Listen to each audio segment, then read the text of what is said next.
First thing, just take a really deep breath. And exhale. Those of you who are fortunate enough to be in this room right now are a part of ceramic history. So those of you who are particularly interested in ceramics can mark that on your resume for this afternoon at 4:30 at Alfred University. I just had to say that, because it's a remarkable moment for ceramic art at Alfred. And to be here and to listen in to the Perkins lecture that Mary Barringer is going to deliver on one of the most important ceramic artists in the history of ceramics, who is here in this room with you. And I'd just like to introduce him. His name's Stanley Rosen. He's sitting over there with Jane Schnobel, his wife, and we are so pleased that you're here.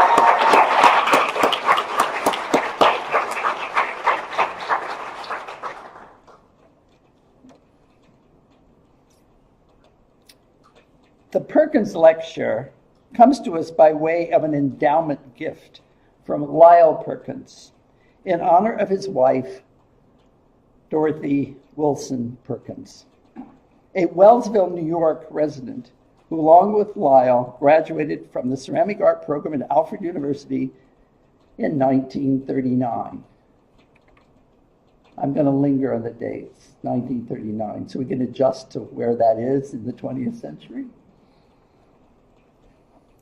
So Lyle Perkins and his wife, Dorothy, graduated from Alfred with their BFAs in 1939. They were married in the university chapel. And Lyle completed his MFA here at Alfred University in 1947. And they moved to Providence, Rhode Island, where both of them taught for a number of years at the Rhode Island School of Design. Together they made ceramic history what it is today. Google them. Dorothy taught summers for Charles Harder here at Alfred University, exhibited her ceramics widely, and wrote numerous articles for many ceramic journals, including Ceramics Monthly. She received her doctorate along with Lyle in 1956 from Ohio State University. And Lyle established the Perkins Lecture in her honor, which we have continuously put forth here in connection to the museum, because it's part of the museum endowment. And some of the other illustrious speakers have been Glenn Adamson, Garth Clark, Susan Peterson. There's a wonderful litany of very important scholars who have delivered this lecture. Stanley met Lyle and Dorothy while he was a student at the Rhode Island School of Design. Lyle was Stanley's teacher. And Lyle encouraged him to study ceramics at Alfred University. Stanley graduated with his MFA from Alfred in 1956. You can see where this is going. A connecting rhythm of ceramic art and artists, acknowledging each other while they unknowingly help to inspire the growing legend of Alfred's ceramic art. This afternoon, our Perkins lecture is presented by Mary Barringer, one of Stanley Rosen's students, who studied with him at Bennington College. She will tell you about Stanley Rosen, the central figure of this marvelous circle of connections leading to the exhibition, which we open tomorrow at the new Alfred Ceramic Art Museum. And it leads us to this moment and Mary's talk. Mary Barringer received a BFA degree from Bennington College and has established a highly recognized career as a ceramic studio artist, making both sculpture and hand-built functional pottery. Her work has been exhibited widely in commercial galleries and museums. She is also quite well known and respected for her writing, her lectures, her presence in the world of ceramic history. Mary was the editor from 2004 to 2014 of the much respected Studio Pottery Journal. Mary's talk, entitled Intimate Immensity, Reflections on the Work of Stanley Rosen, you are about to be privileged to hear. Mary Barringer, please welcome her.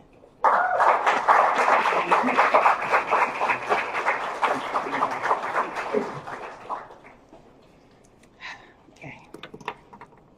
Hopefully all the buttons will work. We'll see. Thank you all for being here today. I'm going to confess right off the bat that when Wayne and I first talked about this, I was envisioning something more like a gallery talk. And that when I found out it was the Perkins lecture, I about passed out. I'm a big admirer of many of the people who have given the Perkins lecture over the years, including Louise Court and Peter Sheldall, both of whose talks I published in Studio Potter. So this raised the stakes a little bit for me. But I'm honored to be here because of Stanley. It's a privilege to be able to ponder and pay tribute to someone who's had such an enormous impact on me while he's still here among us, and to have the opportunity to think about his work against the backdrop of the ceramics world as I've come to understand it over the past 45 years. And there's a particular poetry and rightness in doing this as the Perkins lecture. So thank you to Wayne, to Jamie Franklin, who organized and curated the show at the Bennington Museum where Stanley's show originated, and most of all to Jane and Stanley. Okay. Stanley Rosen was born in 1926 in Brooklyn to parents who had emigrated from Poland. They both worked in a neighborhood grocery store, the kind of place where customers picked out a chicken and had it slaughtered on the spot. The sights, sounds, and built environment of New York remain vivid in Stanley's memory. He describes the sounds of fire engines and the structure of Brooklyn Bridge, the insistent rhythms of the city, and then at home, the solitary play of building private worlds under the table and inside blankets. Oops, it didn't go. Is it there? Okay, we already have a technical issue. It's not going.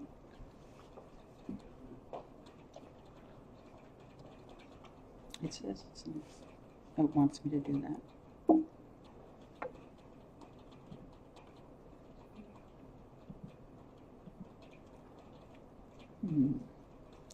It's always a thing. Okay. Oh, so I use this one. Okay. When Stanley was 9, the family moved to Atlanta because of his father's health. Here there was another grocery store, but not the urban, Yiddish-speaking environment in which he had felt at home when the family was in New York. Here, though, Stanley remembers his father working with wood in the evenings, fixing furniture, and building display shelves and storage bins for the store. His father had trained as a cabinet maker before coming to the U.S., and his absorption in these tasks made a deep impression on his son. For Stanley, his father provided an example both of the unceasing and not very satisfying work that filled most of his day, and of the pleasure he took in those after-hours projects. Let's see where I'm here. Both as a Jew and as an indifferent student, he now suspects he actually had a learning disability, which would not then have been identified as such.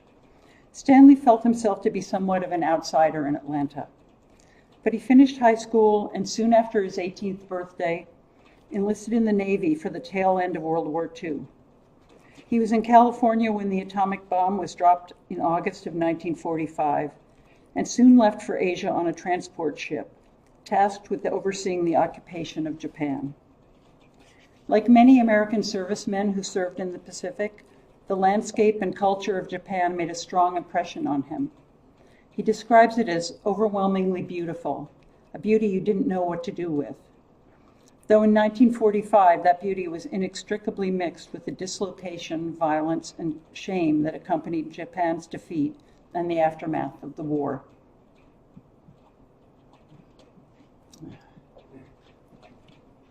Okay.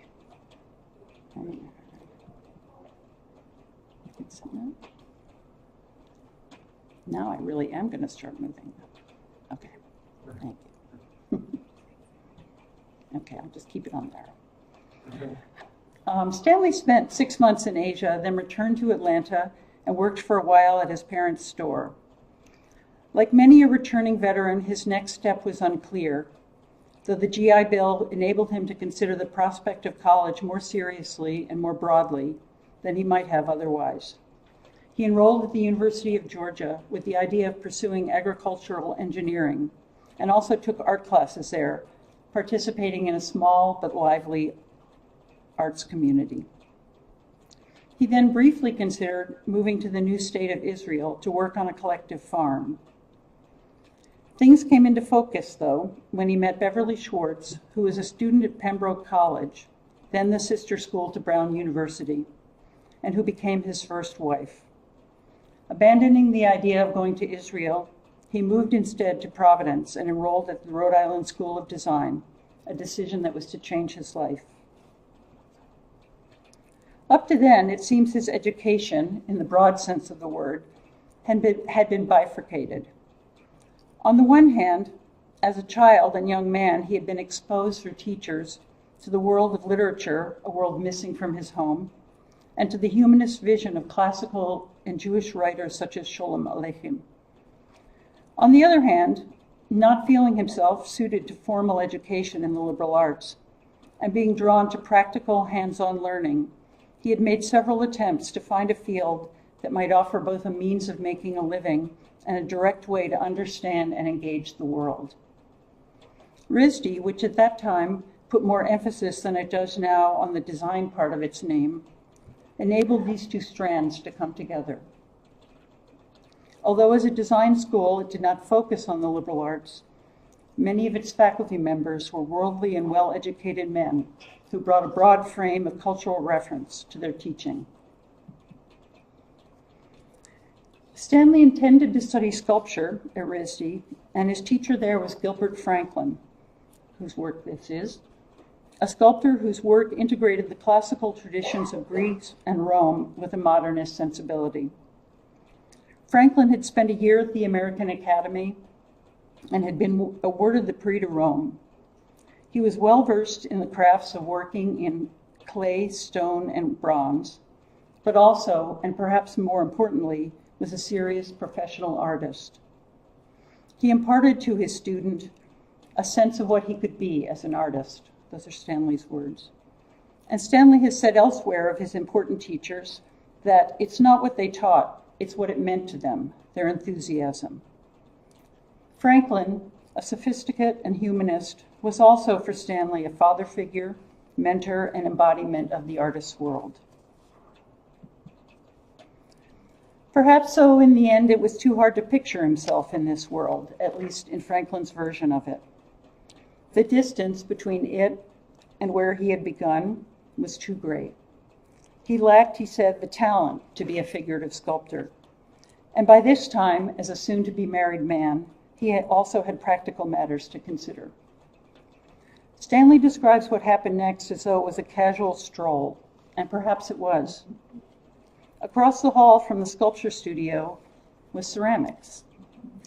And investigating what was going on there, he found himself drawn in, a familiar story to many of us in this room. There he encountered the man who would be an even more important mentor, Lyle Perkins.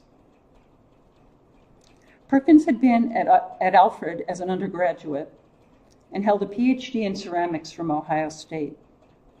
Clay turned out to be the ideal medium, and Perkins the ideal guide into it. Stanley describes himself as not talented, but passionate and interested, and the prospect of taking on this diverse body of knowledge suited both the engineer and the dreamer in him. Perkins encouraged his students to appreciate the vastness, complexity, and historical ubiquity of the material, to familiarize themselves with geology, chemistry, the construction of kilns, and the history of ceramics. He was, according to Stanley, a teacher who was structured but open, who allowed his students to engage the topic in their own self-directed ways. He conveyed a sense of an unfolding knowledge, and the door was always open to his students. It's not an exaggeration to say that this encounter, both with the man and with the material, changed Stanley's life. Gilbert Franklin had shown him a self he could be, but it was Lyle Perkins, crucially, who showed him a world he could be that self in. Many of us have known a teacher who had that galvanizing effect upon us. I'm here because of one. And so it seems poetic and, to borrow Stanley's word, wondrous, that we are here together looking at Stanley's work because of the man who played that role. He was on his way now.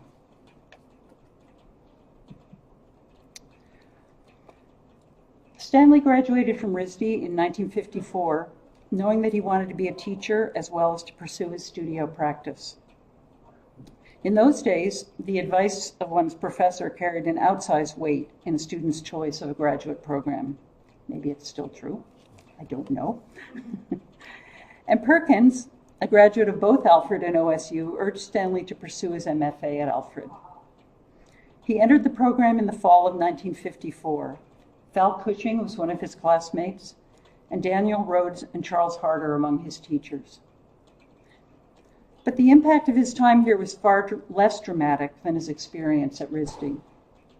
As a sculptor, he was already somewhat at odds with the program's focus, and Harder was in the last years of his long teaching career. Stanley remembers mostly being given the space and equipment to work on his own, but little in the way of direct mentoring. He felt more affinity with John Wood, whose work this is, a young member of the graphic design faculty who had come out of the Bauhaus-inspired Institute of Design in Chicago, than with the ceramics faculty. Like Stanley, Wood had an interest in engineering and building as well as in art. They occasionally collaborated, and it was Wood's direct approach to materials, both as an artist and in his teaching, that lingered as an influence in Stanley's own ideas about teaching.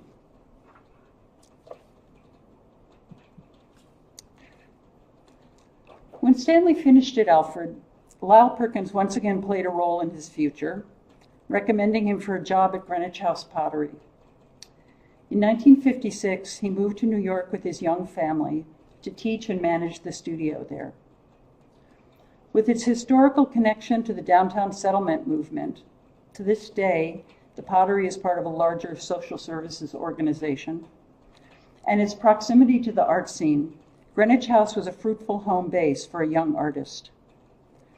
Stanley describes the vibrancy of the ceramics studio there and his satisfaction in the task of organizing the space and devising systems for moving the flow of students and work through the small building. He was attached muscle-like to the medium of clay, but immersed in a nutrient-rich sea of artistic activity of all kinds. The village was home to many galleries and to many of the painters and sculptors who had attained prominence in the 50s and 60s. Stanley regularly saw the work of Jacques Lipschitz, whose sculpture this is, Alberto Giacometti, Henry Moore, and younger sculptors such as Noguchi and David Smith. There's Noguchi. And was part of a group of young sculptors, the Argyle group, that showed together. Fervent conversations about modernity, about abstraction, about pushing things forward were all around the village at that time. The old sculptural preoccupation with the figure and with the public role of ceremony and commemoration had given way to work that could be private, abstract, or provocative, that borrowed forms and materials from the streets and the factory rather than remaining sequestered in the atelier. Sculpture locked arms with painting and with architecture, and the parameters of what a sculpture could be and be about had widened out excitingly, though they would later narrow again in the Greenbergian years of doctrinaire abstraction. So many new things seemed possible, even mandatory. As the 50s flowed into the 60s, the energy of New York's art world drove sculptors to work bigger, to assert a larger presence, declare their ideas in a louder voice. So instead of addressing or embodying a communal public occasion as it had done for centuries, sculpture was becoming a public declaration of the individual artist's vision, ambitious and virile, mirroring the rise of American economic and political power on the world stage. This is a sculpture of Stanley's from those times. He probably would rather I didn't show this, but it goes with the time. At its leading edge in clay, a similar burgeoning and enlargement was taking place. Though its center of gravity was located on the West Coast, there was plenty of cross-fertilization and critical exchange between the two coasts. In the new ceramic presence, a 1961 essay widely considered to mark the moment, Rose Slivka argued for clay's place at the table of art and heralded the artists who were breaking open the traditional structures and ambitions of ceramics. Like many manifestos from a hopeful moment in a doomed cause, the essay's strenuous bravado seems poignant now from a distance of 50 years. As usual, petitions from the margins fall on the indifferent ears of powers that can choose to pay attention or not to what is going on in the outlying provinces. Still, for those within the ceramic fold, Slivka's essay recognized and celebrated the expanding and crumbling boundaries of ceramic practice. Artists such as Volkes, John Mason, and James Melcher were taking clay out of the house and into the white-walled gallery, emphatically not a domestic space, with sculptures that defied the physical limits of the material and the conceptual limits of the vessel. Several artists who were part of Stanley's New York circle, James Crumrine and Hui Kwong among them, were mentioned in Slivka's article. Up for grabs for all of them were the primacy of the vessel in clay's form language and the question of scale. Here's our man Volkes. And here's a piece of Stanley's from about the same time. If you look at images of those works that were being made by Volkes, Mason, and so on, next to the pieces Stanley was making at the time, we can see the arguments about the vessel and the materiality of clay flowing around and through the work of an entire cohort of artists. But to look at images, as we have become accustomed to doing, is to deny the importance of scale and to overlook that it is one of the primary languages of sculpture. In his simple but profound insight about ceramics, Peter Schjeldahl divided the world of objects, all objects, into three scale categories relative to our bodies. Most ceramics exists within the middle category, the class of things we take in within arm's length, which includes most of the objects intimately bound up with our creaturely lives. They enter our perceptions and our human frame of reference in a fundamentally different way than the objects that are larger than we are, whether those are sculptures, automobiles, or bushes. Deep in our kinesthetic awareness, we make sensory, social, and emotional distinctions among things of different sizes. And Stanley's sculptures draw us into that arm's length mode of attention. In the presence of sculpture, It can be a slightly disorienting place to be, close yet opening up to enigmatic vastness, what Gaston Bachelard called intimate immensity.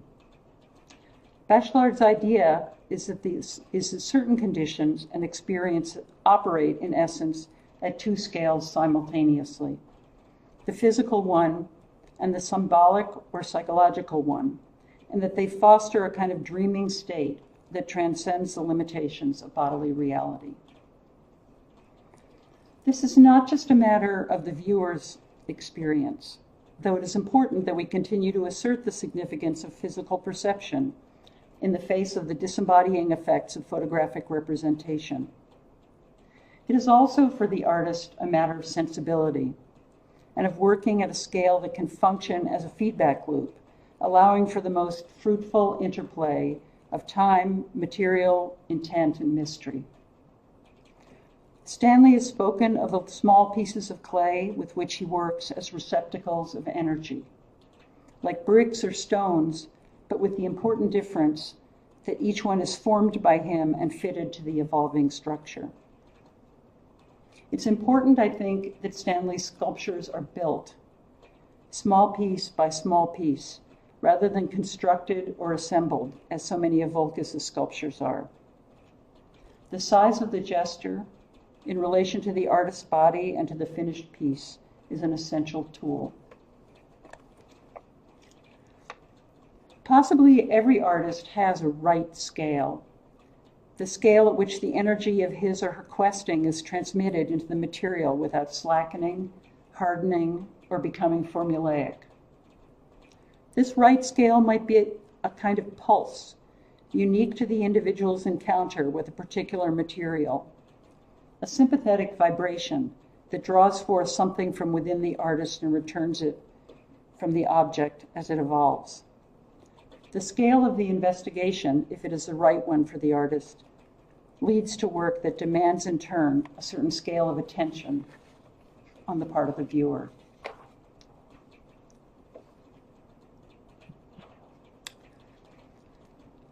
Sometime at the end of the 50s, Stanley learned, probably from one of his students at Greenwich House, of a teaching position opening up at Bennington College.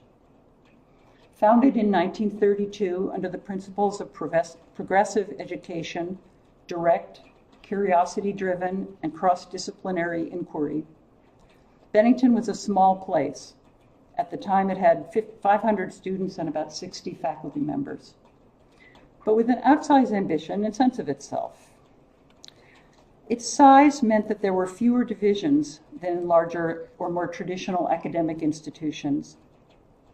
Important figures in literature, dance, theater, and social science, writers Bernard Malamud and Howard Nemeroff, critics Stanley Edgar Hyman, dancers Judith Dunn and Jack Moore, and experimental musician Gunnar Schoenbeck mingled at the coffee bar and at contentious faculty meetings. By the late 50s, the art department consisted of a group of artists, all with active studio practices and connected with galleries in New York, bent on restructuring the program according to the new thinking about abstract art. Painters Paul Feely, whose work this is, and Vincent Longo, sculptor Tony Smith,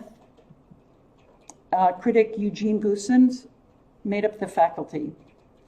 David Smith and Anthony Caro had taught sculpture there. The person who taught ceramics would have to be able to earn the respect of these artists and to make sense of it in this context.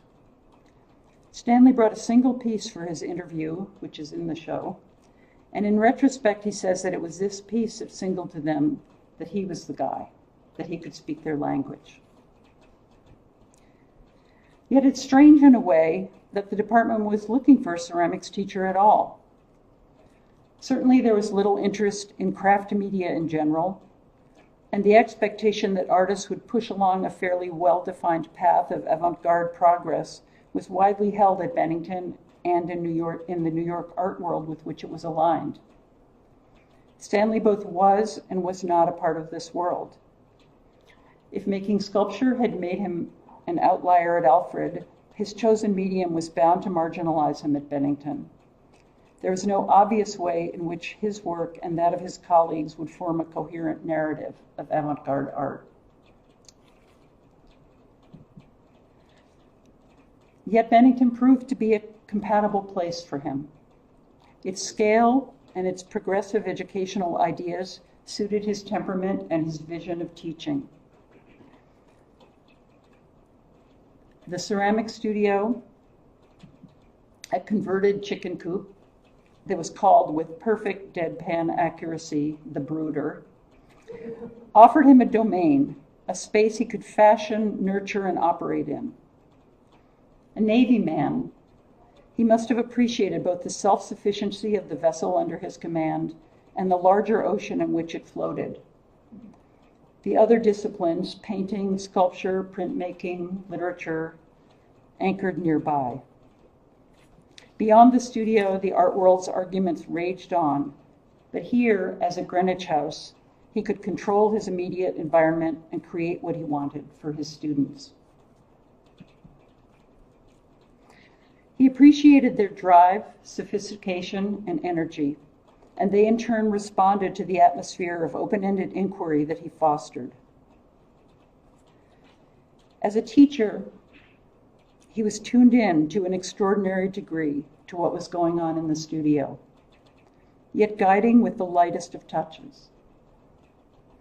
Many of his former students remember his way of looking at work, which was patient and very open, and often caused him to make surprising leaps and connections. His responses seemed to draw on a huge world of art, architectural and natural structures, literature and geology, and yet the impression was not of encyclopedic knowledge, but of his having just the right thing to offer, the thing that would point both outward and inward.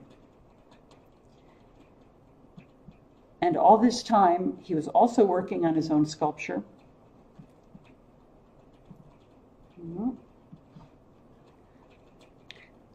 But he last exhibited a body of this work in the early 1970s at Greenwich House.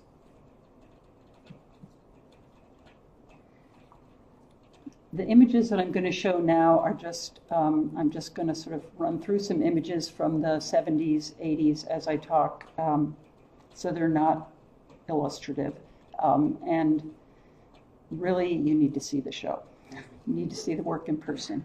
It's very odd to be showing images this big while I'm talking about scale.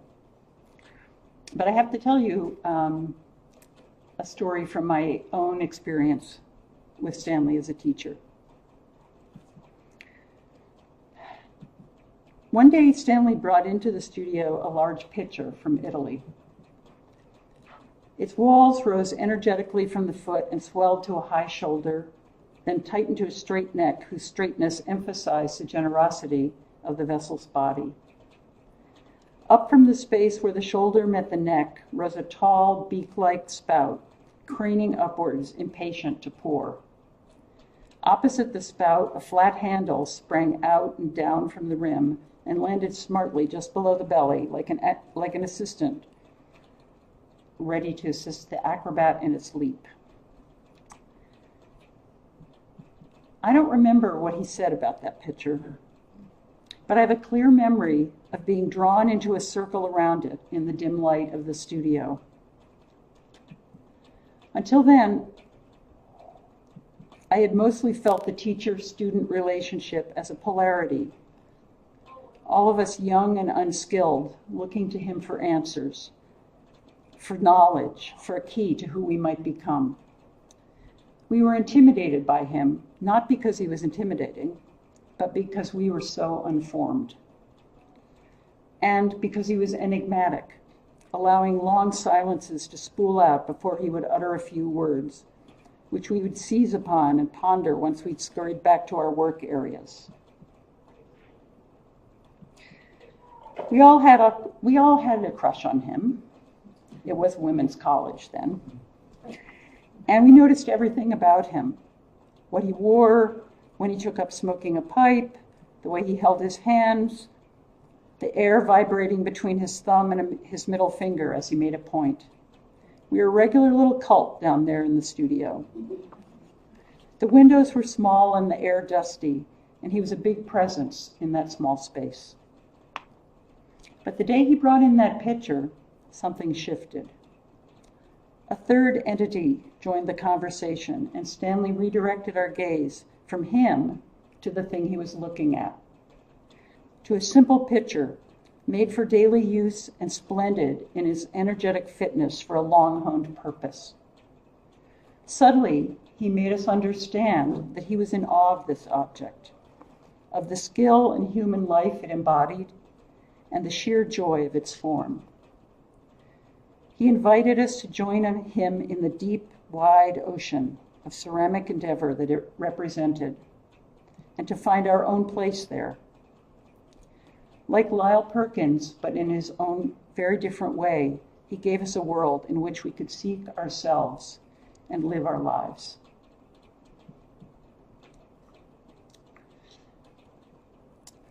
So now Stanley is back at Alfred, a place that, more than any other institution, has represented and shaped the narrative of post-war ceramics as it's taught and disseminated throughout the U.S. Many of the names we identify with that narrative have come through Alfred, and you are here, faculty and students alike, because someone recognized your talent, your commitment, and I think it's fair to say, your potential to play an important part in the unfolding story of contemporary ceramics. When he was at Alfred, Stanley felt himself to be an outlier. And where he fit into the narrative has never been clear, either to himself or to others. To put it succinctly, he's followed his own path, which in the end is why I think he belongs here. Among his many gifts to us, his students, one I value most highly was his lesson that the margins could be a place of freedom and possibility, and that really we have no choice but to do the work that is in us to do.